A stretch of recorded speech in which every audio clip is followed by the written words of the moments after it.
What is going on, everybody on YouTube? Welcome back to my channel. For those of you who are new around here, my name is Michael, aka Dr. Cellini, and I'm a fifth-year interventional radiology resident physician.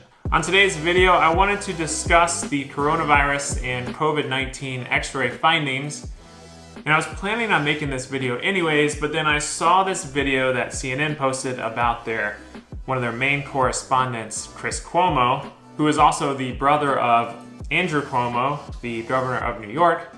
So it's been very public over the last few days that Chris Cuomo has been diagnosed as positive for COVID-19, and he's kind of been giving an update throughout his course and disease progression. In this particular video I saw a few days ago, they discussed Chris Cuomo's chest x-ray findings, and I feel like I could do a better job explaining it than they do. So we're going to go through this video and use it as a way to kind of discuss the chest x-ray findings of COVID-19 or the novel coronavirus and go from there. So let's go ahead, get into it.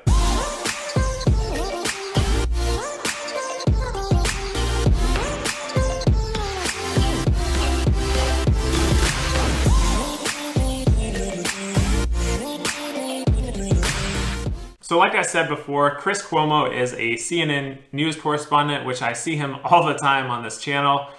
He is the brother of the New York State Governor, Andrew Cuomo, which I actually didn't put two and two together for a while, but that's a different story. Last week, he tested positive for COVID-19, and they've been interviewing him almost daily about the course of his disease, and he does a pretty good job of opening up about it. So I'm gonna start the video. I'll stop it intermittently when I feel like I need to interrupt.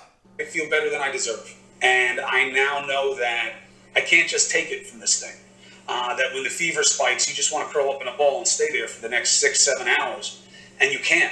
You've got to bundle up your clothes. You've got to start drowning yourself in fluids. You got to take your Tylenol, and you got to get after it. If you don't want it to get into your lungs, you got to force yourself to breathe. You got to get up off your ass. You got to walk around. It hurts. You don't want to do it. Everything in your body is telling you not to do it. And it's lying to you. So I really like what he's doing here. He's staying positive, he's staying active, and he's mobilizing, which is fantastic. You don't want to just lay in bed and let this disease take a hold of you, if you can help it. And it's lying to you. And I know that now. And the more I do, the more I push myself to do, the better I'm getting. So I'm going to take faith in that for now. I know I'm not through it, but that's good. Let's talk about the collective, though, for a second, though. Now, so he's actually onto something with this, because when patients lay flat in the hospital bed on ventilators, the actual back or posterior of the lungs do not aerate as well because they aren't expanding, because that is the dependent portion of the thorax. So as you've seen in many cases with this virus, we actually prone the patients and allow the posterior or back of the chest to expand, which allows those airways to kind of open up. If you don't allow those airways to open up, that lung becomes collapsed or atelectatic and can cause that infection just to kind of sit there and not resolve. So I'm going to fast forward this part because they're just talking about data and whatnot. So I think let's fast forward to the part where he starts talking about his chest x-ray. Now, in terms of where we don't want to go to, if you have coronavirus, in most of the cases, your big fear is that it's going to get your lungs. That's what it wants. It wants your lungs, this thing.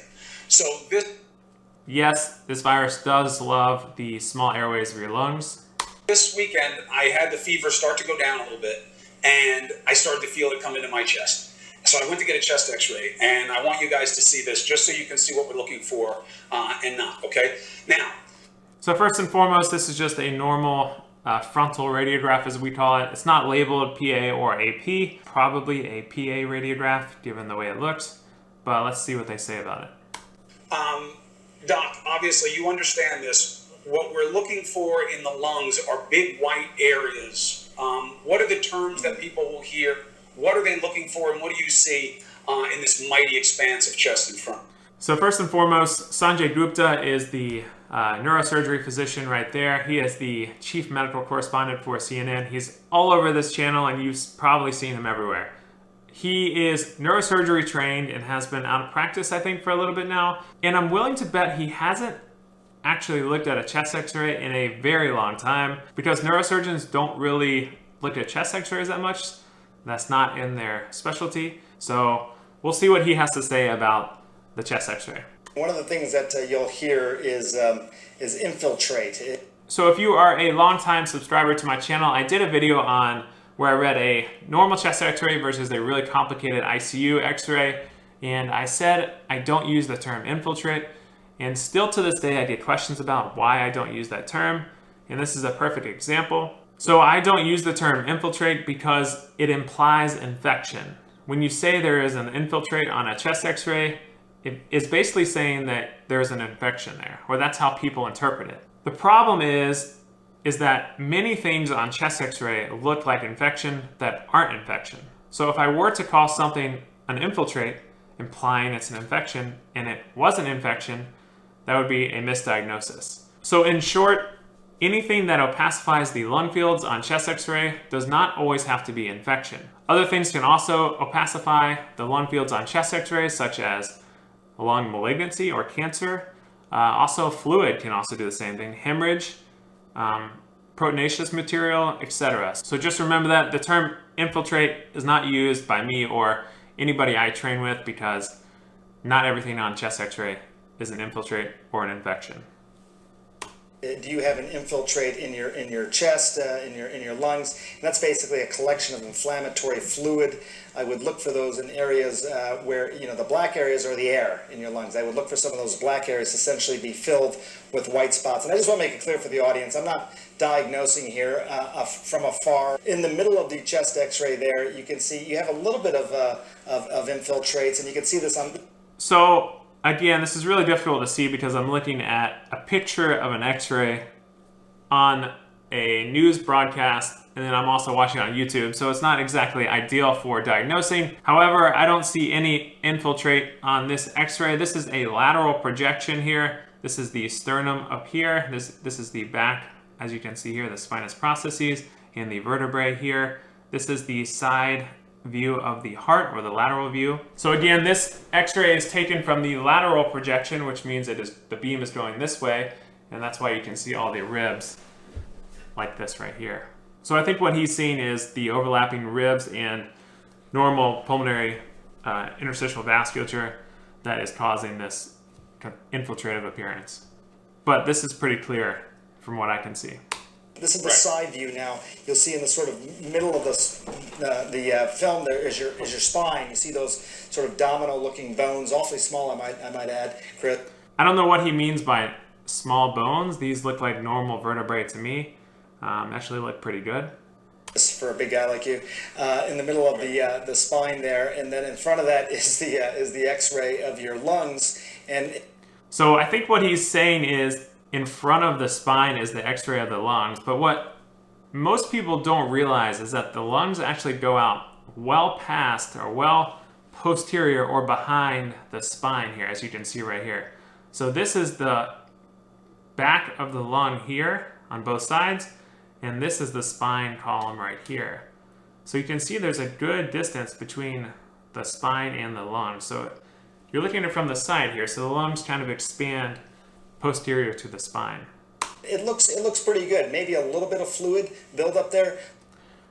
I don't see any fluid buildup. If there were to be fluid buildup, there would be some blunting of the costophrenic angles here, and you can't really see all of them, so maybe there is like a scant amount of fluid there, but I would never call that. Pneumonia, which is what they're trying to diagnose. Pneumonia is not just diagnosed by a chest x-ray, but it's one of the tools that doctors use to diagnose it. So it looks good. And again, just make it clear, I'm not diagnosing Chris via television here, but that it looks pretty good, and I looked at that more closely on my computer today.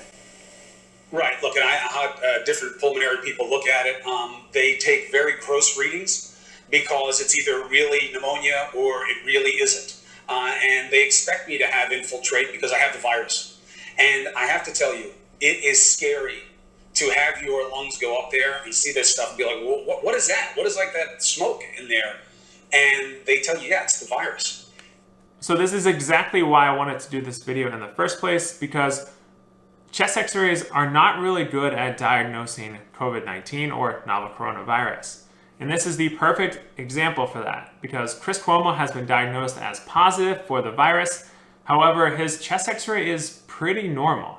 And the reason for that is because often in many other disease processes as well, COVID-19 will actually lag on chest x-ray. And what I mean by that is it actually takes a while for the virus to accumulate within the lungs and actually show itself on chest x-ray. So as you can see here, you can test positive for the virus, but have a normal chest x-ray, which is why chest x-rays are not really that valuable in the beginning stages of the virus. They can, however, be useful in tracking the disease progression. So it looks like Chris Cuomo is doing well so far. I wish him the best.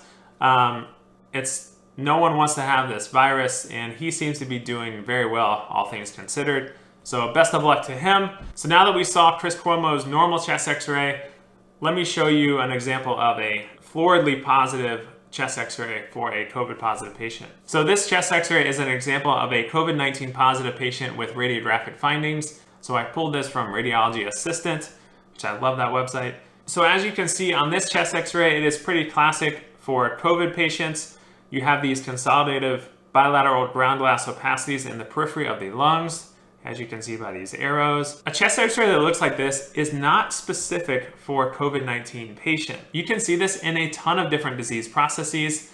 So if I were to see this 5 months ago, I would have never come down hard on COVID-19 if I even knew about it. I could never come down hard on anything. I would likely just call it some sort of infection, because the differential for bilateral peripheral ground glass opacities is pretty broad. So just to name a few things that kind of have this appearance on chest x-ray, you can have influenza can have this appearance, just normal influenza A or B that we're used to, cytomegalovirus pneumonia, HSV pneumonia, respiratory syncytial viral pneumonia, an atypical bacterial pneumonia such as mycoplasma pneumonia. Also, pulmonary edema can have an atypical appearance like this as well.